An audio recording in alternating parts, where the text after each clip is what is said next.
Selamat pagi, perkenalkan, saya Dr. Made Tangkas SPOG MPH, merupakan dosen tetap di Fakultas Kedokteran Universitas Mahasaraswati Denpasar. Saat ini, saya sedang mengikuti sertifikasi dosen gelombang pertama tahun 2026. Pada kesempatan ini, saya ingin menyampaikan terkait materi kuliah yang saya ampu, di mana materi kuliah ini menyangkut tentang pertolongan persalinan normal. Materi ini diperuntukkan untuk mahasiswa semester 5 dan merupakan bagian dari materi kuliah blok reproduksi. Blok sistem reproduksi merupakan mata kuliah mengenai anatomi, histologi, dan fisiologi sistem reproduksi dan alat genital wanita dan pria, gejala dan tanda penyakit reproduksi pria wanita, serta patofisiologi dan konsep prinsip dasar pendidikan, pencegahan, pengobatan, dan rehabilitasi di gangguan sistem reproduksi dan alat genital wanita pada pasien, keluarga, dan komunitas. Di akhir blok, mahasiswa diharapkan mampu memahami fungsi biologis sistem reproduksi terhadap proses patologi gangguan reproduksi, mampu mendiagnosa gangguan sistem reproduksi termasuk pemeriksaan laboratorium dan pencitraan untuk kemudian menangani pasien atau merujuk ke pelayanan yang lebih tinggi tingkatannya, serta mampu merencanakan pendidikan pasien, keluarga, dan komunitas tentang sistem reproduksi. Materi pertolongan persalinan fisiologis merupakan bagian dari ilmu obstetri dan ginekologi yang diberikan kepada mahasiswa agar nantinya lulusan mampu melakukan pertolongan persalinan normal ketika terjun ke dalam masyarakat. Capaian pembelajaran mata kuliah ini salah satunya adalah mahasiswa mampu mendiagnosis, mengelola secara tuntas dan mandiri sindroma duh genital, abortus spontan kompleks, infeksi saluran kemih bagian bawah, vulvitis, vaginitis, vaginosis bakterialis, salpingitis, kehamilan normal termasuk persalinan normal, anemia defisiensi besi pada kehamilan, ruptur perineum tingkat 1 dan 2, abses folikel rambut dan kelenjar sebasia, mastistis, cracked nipple, dan infected nipple. Pada sub CPMK di mana materinya adalah mekanisme persalinan normal dan pemantauan persalinan, mahasiswa diharapkan mampu menjelaskan mekanisme persalinan normal, mampu melakukan pemantauan persalinan, mampu menjelaskan teknik pemeriksaan dalam, mampu menginterpretasikan pemeriksaan dalam, mampu menegakkan diagnosis persalinan normal, mampu mendemonstrasikan pemeriksaan fisik klinis, dan mampu bekerja sama dalam tim. Metode pembelajaran yang digunakan dalam materi ini adalah metode tatap muka, metode praktikum, dan tugas terstruktur, di mana evaluasi menggunakan kuis, CBT, SGD, dan praktikum. Materi pokok pada kuliah mekanisme persalinan normal dan pemantauan persalinan adalah diagnosis persalinan fisiologis, mekanisme persalinan fisiologis, pertolongan persalinan fisiologis, dan pemantauan pasca persalinan. Referensi yang digunakan dalam materi kuliah ini yang pertama adalah William Obstetric edisi ke-26, buku kebidanan Sarwono Prawidoharjo cetakan ke-6, dan jurnal-jurnal terbaru yang terkait. Baiklah, berikutnya mari kita simak video pembelajaran tentang materi mekanisme persalinan normal. Selamat pagi adik-adik sekalian. Bagaimana kabar hari ini? Sehat-sehat semua? Baiklah, adik-adik sekalian, kali ini kita bertemu dalam kuliah blok reproduksi. Saat ini kita memasuki materi tentang mekanisme persalinan normal. Tujuan dari pembelajaran kita kali ini adalah siswa mampu menjelaskan bagaimana mekanisme persalinan normal. Yang kedua, mahasiswa mampu untuk melakukan pemantauan persalinan. Yang ketiga, mahasiswa mampu menjelaskan teknik pemeriksaan dalam. Lalu mahasiswa mampu menginterpretasikan pemeriksaan. Dan kemudian mahasiswa mampu menegakkan diagnosa persalinan normal. Mahasiswa mampu melakukan demonstrasi pemeriksaan fisik klinis, dan mahasiswa mampu bekerja sama dalam tim. Karena bagaimanapun juga pertolongan persalinan itu seringkali tidak bisa dilakukan sendiri. Itu memerlukan kerjasama tim, baik tim sesama tenaga medis maupun tenaga medis dengan pasien dan keluarganya. Nah, sekarang kita akan membicarakan tentang bagaimana mekanisme persalinan normal. Jadi penjelasan kita kali ini tentang bagaimana stage of labor atau bagian-bagian dari proses persalinan. Karena persalinan itu ada di beberapa stage atau stadium. Jadi dalam bahasa kebidaanannya itu disebutkan skala 1 sampai skala 4. Nanti materi ini akan menjelaskan tentang hal itu. Baiklah adik-adik sekalian, proses persalinan itu akan dimulai oleh penurunan kepala. Ada 7 gerakan kardinal dalam proses persalinan yang secara simultan terjadi sampai kepala atau janin itu lahir sempurna. Yang pertama adalah adjustment. Pada proses gerakan adjustment ini, kepala bayi akan masuk ke pelvic inlet atau pintu atas panggul. Kenapa bisa? Itu karena terjadi kontraksi uterus yang menekan isinya, dalam hal ini bayi, ke arah bawah, sehingga bagian terbawah janin itu bisa masuk ke dalam. Lalu setelah bayi itu mengalami adjustment, kemudian dia akan mengalami penurunan, ya, terus ditekan oleh kontraksi rahim yang kita sebut dengan persalinan. Kemudian setelah itu bayi akan mengalami defleksi pada daerah kepalanya. Kepala bayi akan mengalami defleksi, yang artinya bahwa dagu bayi itu mendekati dada. Hal ini dibutuhkan untuk mengakomodasi luasnya jalan lahir. Setelah fleksi, bayi akan mengalami internal rotation. Kalau kalian bisa bayangkan seperti skrup gerakannya, ya. Kalau skrup kita putar untuk dia maju. Demikian juga internal rotasi. Internal rotasi ini sebenarnya gerakan memutar kepala bayi sedemikian rupa sehingga sesuai dengan luasan dari jalan lahir. Karena luas jalan lahir itu tidak sama dari atas ke bawah. Itulah yang menyebabkan bayi harus kepalanya mengalami internal rotasi. Setelah internal rotasi dengan tekanan dari kontraksi rahim, maka bayi akan mencapai dasar panggul, ya, di mana dasar panggul ini kita akan sebut sebagai area Hotspot. Jadi pelvis itu dibagi dalam proses persalinan ini menjadi Hot 1, Hot 2, Hot 3, dan Hotspot.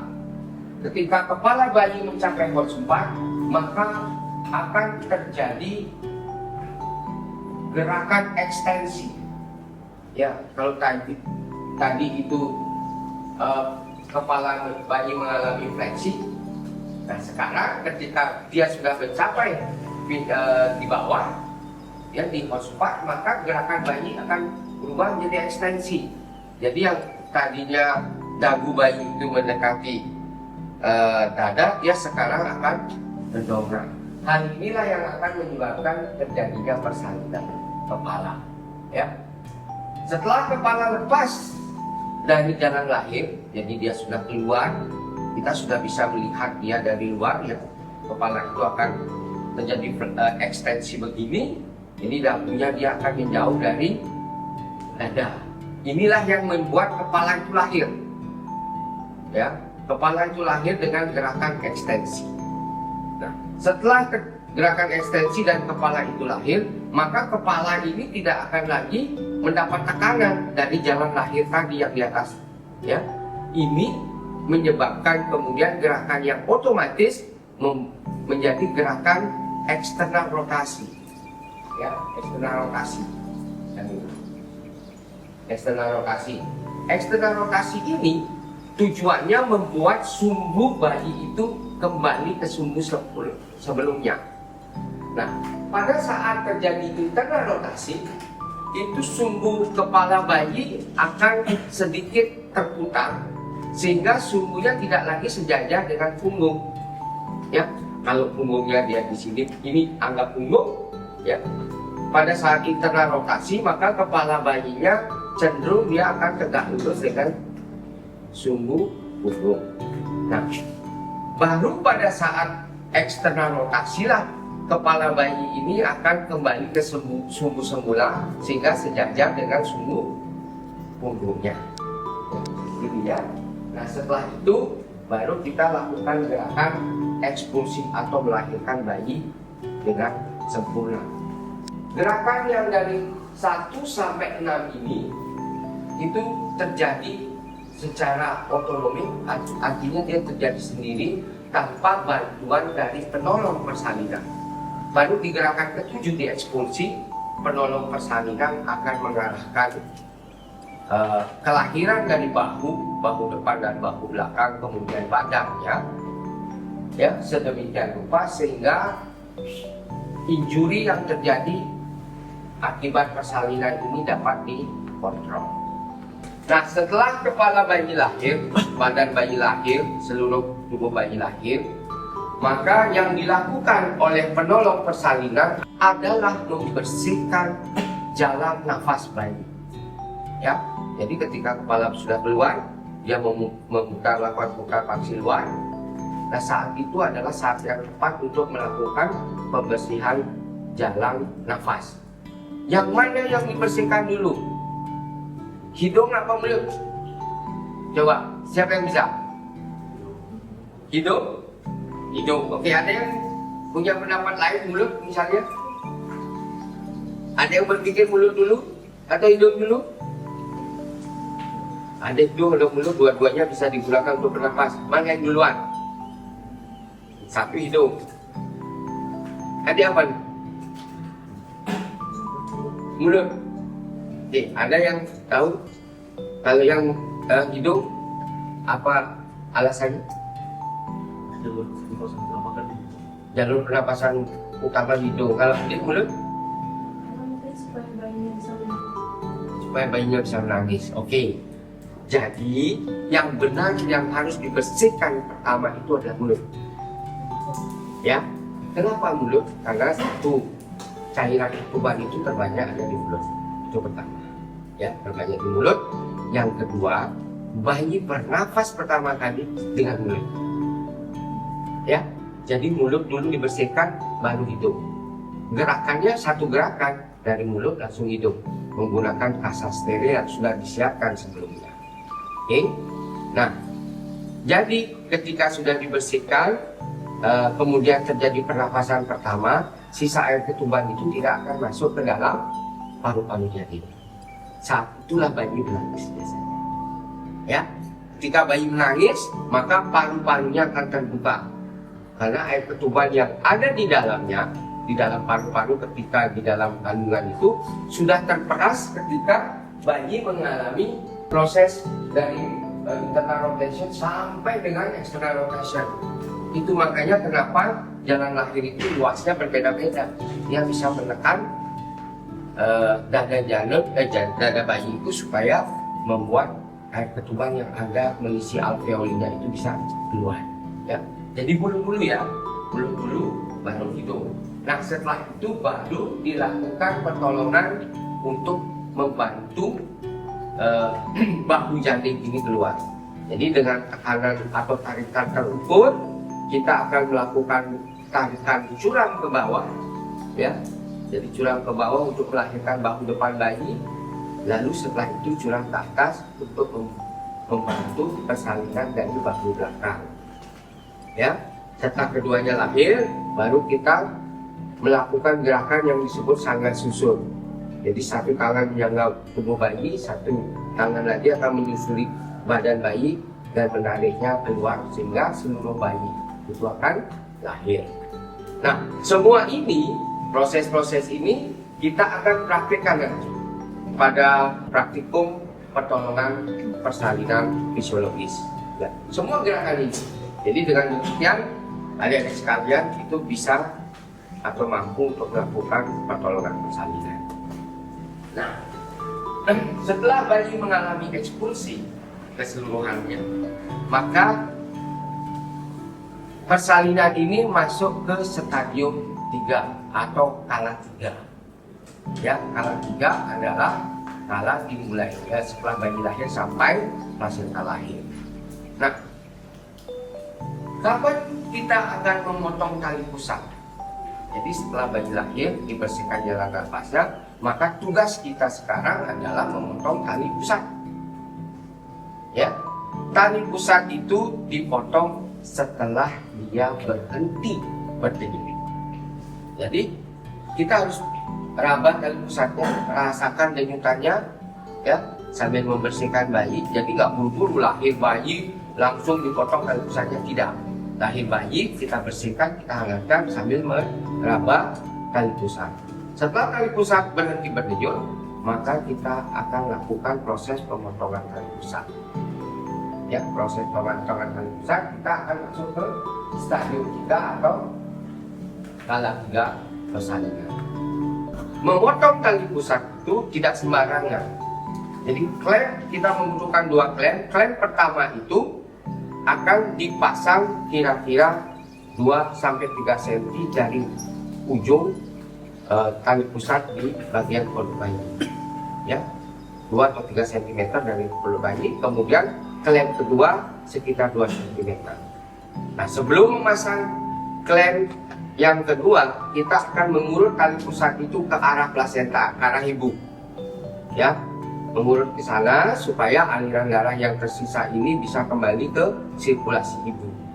Lalu baru dipasang di klem keduanya. Setelah itu baru dipotong dengan gunting plasenta. Jadi nanti adik-adik akan menemukan ada yang namanya gunting plasenta, ada gunting episiotomi, ya, ada gunting yang berbeda. Peruntukannya juga berbeda. Nah, setelah tali pusat dipotong, bayi akan dilakukan IMD namanya, inisiasi menyusui dini. Jadi bayi akan didekatkan ke ibunya, ditelumpukan di atas perut ibunya, dibiarkan mencari puting susu ibunya. Nah, sementara itu penolong persalinan akan melakukan persalinan dari hari-hari atau plasenta. Ya, kita akan melakukan gerakan untuk memastikan plasenta sudah lepas atau belum. Ada tanda-tanda plasenta itu lepas. Yang pertama ada semburan darah tiba-tiba dari vagina. Ya, semburan darah tiba-tiba, kemudian uterusnya globuler, dia membulat sedemikian rupa, ya, atau tali pusatnya memanjang. Nah, kalau tanda itu ada, artinya tali pusat sudah lepas dari insersinya di dinding uterus. Nah, lakukanlah penarikan secara pelan-pelan, ya, secara gentle, jangan buru-buru, nanti tali pusat itu bisa putus. Ya, dan pelan-pelan, kemudian tarik sampai kelihatan plasenta itu di mulut vulva. Ya, seperti cup dia, yang ujungnya adalah tali pusat. Nah, setelah itu ada, baru kita ambil secara gentle juga, nggak boleh kasar ya, karena sakit juga nanti, gitu ya. Nah, setelah plasenta keluar sendirinya, maka plasenta itu harus kita cek dulu, ya. Kita balikkan di bagian maternalnya, nanti kita akan melihat adanya kotiledon namanya. Kita akan lihat adakah bagian dari sana yang tertinggal. Biasanya tandanya adalah ada copek misalnya, ada seperti roti yang disobek.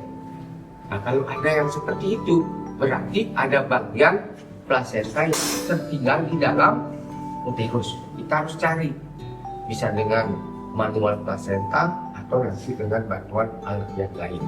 Ya, kalau sudah lengkap, maka plasenta ini disisihkan. Ada wadah tersendiri yang kita siapkan. Nah, di titik ini maka persalinan akan masuk ke kala 4. Ya, jadi tadi kala 1, kala 2, kala 3, kala 4. Kala 2 itu adalah pertolongan persalinan fisiologis. Kala 3 itu adalah persalinan plasenta. Nah, kala 4 ini adalah kala di mana kita memantau pasca persalinan. Apa saja yang dievaluasi? 1, tanda vital, tekanan darah, denyut nadi, suhu, dan nafas. Ya, jadi di samping jangan lupa juga keadaan umum ibunya gimana, kelelahan tidak, ya, kesadarannya kompos mentis atau tidak, ya. Nah, yang juga tidak kalah pentingnya untuk dievaluasi adalah perdarahannya, ya. Sumber perdarahan pada kala 4 itu pada saat proses persalinan bisa dari uterus atau dari jalan lahir, ya. Ketika kepala itu ekspulsi, ya tadi di kala 2 ya, itu kepala ekspulsi, maka dapat proses efusi itu merobek perineum. Perineum itu adalah bagian di bawah daripada introitus vagina, ya, itu disebut perineum. Nah, perineum ini bisa robek sendiri ketika proses ekspulsi. Maka dari itu, ketika kita memimpin persalinan pada saat proses ekspulsi kepala, nggak boleh buru-buru. Semua harus dilakukan dengan gentle, sehingga kalaupun perineum itu robek, dia robeknya tidak luas, sehingga mudah kita jahit, ya. Jadi kalau kita melihat perineum itu robek, kita harus evaluasi robeknya itu di stage berapa atau stadium berapa. Kalau dia laserasi saja, hanya lecet saja, itu stadium 1.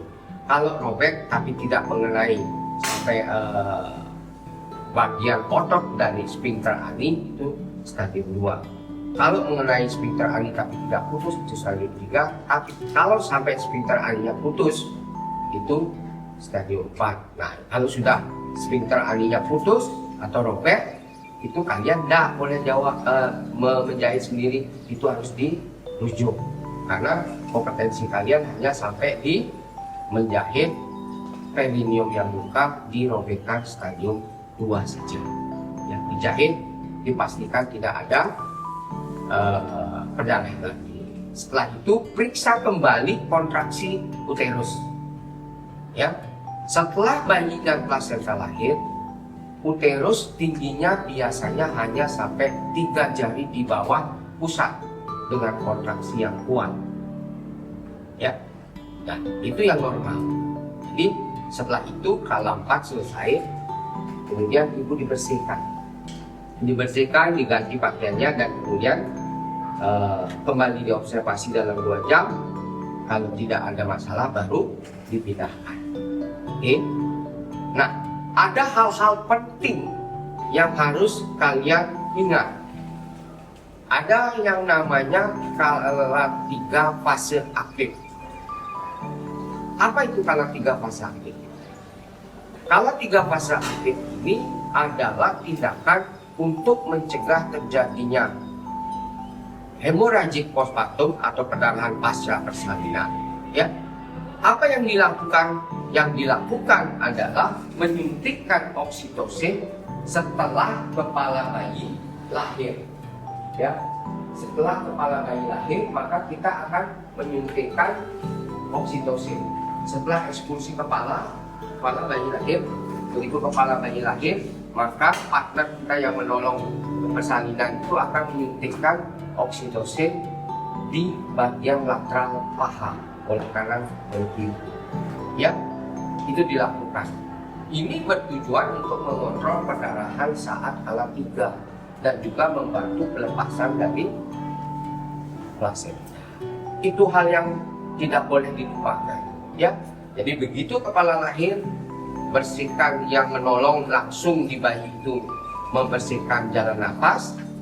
Yang membantu kita itu menyuntikkan oksitosin. Itu namanya kala 3 fase aktif, yang tujuannya mencegah perdarahan pasca persalinan. Itu yang pertama. Yang kedua yang harus diperhatikan, ketika kepala sudah mau lahir, maka lakukanlah evaluasi pada perineum. Jika perineumnya terasa kaku, maka kita harus melakukan episiotomi namanya. Jadi kita melakukan perobekan episiotomi dengan sengaja, dengan mitik ya ke arah mediolateral.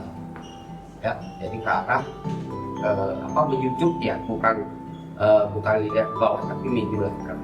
Bukan medial, bukan lateral juga, tetapi menyujuk. Ya, tujuannya adalah memperluas jalan lahir yang di bawah, sehingga itu juga bisa mengontrol robekan yang terjadi sehingga tidak terlalu lebar. Itu. Nah, jadi setelah hal-hal yang harus diperhatikan itu tidak terlewatkan, maka kita berharap persalinan yang kita tolong dapat berakhir sempurna, bayi dan ibunya dapat beristirahat dengan baik. Nah, tujuan persalinan fisiologis atau pertolongan persalinan fisiologis adalah bagaimana kita bisa membantu persalinan sehingga persalinan itu berjalan aman dan bayi dan ibunya selamat dan sehat. Ya.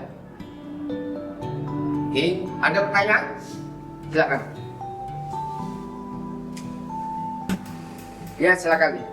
Izin bertanya dokter, tadi kan yang di kala 3 fase aktif itu kan ada episiotomi. Nah, selain episiotomi itu ada nggak cara lain untuk supaya mencegah si perineum itu makin melebar robekannya? Terima kasih. Baik, jadi ini pertanyaan bagus ya. Jadi selain kita melakukan episiotomi, kita juga bisa melakukan gerakan yang kita sebut dengan istilah Stenen. Ya, jadi meletakkan tangan, biasanya tangan kanan penolong di perineum. Setelah tadi episiotomi, kepala mau ekspulsi, ya mau ekstensi, kita meletakkan tangan kita itu di perineum, sehingga perineum ini, tangan kita ini dapat menggantikan fungsi perineum sebagai bantalan dari kepala itu melakukan ekspulsi. Jadi kalau tanpa tangan kita kan kepala janin ini secara langsung akan menekan perineum ya. Tapi dengan bantalan tangan kita ini perineumnya tergantikan. Tangan kita lah yang ditekan. Ya, itu satu. Yang kedua, tangan kiri penolong itu akan mengatur gerakan ekspulsi kepala janin, gerakan ekstensinya itu supaya tidak terlalu cepat, dengan menekan secara gentle, kemudian tidak membiarkan ekstensi kepala terlalu cepat. Jadi terukur dan terarah. Dengan demikian kepala ketika melewati perineum tidak terlalu keras dan tiba-tiba mendesaknya. Dengan demikian kita berharap lukanya itu tidak terlalu luas atau terkontrol robekannya. Ya, karena kalau kita tidak lakukan ini, betul tadi, itu akan lebar dan luas dan sangat sulit juga menjahitnya, karena bidang kerja menjahit perineum itu sangat sempit. Ya, jadi dengan melakukan Stenen dan melakukan pengaturan ekstensi kepala, dan tangan kiri penolong biasanya akan diletakkan di kepala bayi, menahan ekspulsi yang tiba-tiba. Itu cukup kuat dorongan kepala bayi, sehingga kepala bayi bisa lahir secara smooth, secara halus. Itu caranya. Ya, baik adik-adik sekalian, itu tadi materi tentang bagaimana menolong persalinan fisiologis. Nah, semua materi tadi kita akan perdalam dalam praktek di blok basic intensity 6. Nanti kita akan melakukan praktek dengan manekin dan kita akan melakukan apa yang saya bilang tadi, termasuk Stenen, termasuk mengatur bagaimana mengatur ekspulsi kepala. Terima kasih atas perhatiannya. Mudah-mudahan apa yang saya sampaikan dapat melekat di ingatan adik-adik sehingga ketika praktek kita akan lancar dan dipahami dengan baik. Terima kasih. Selamat siang.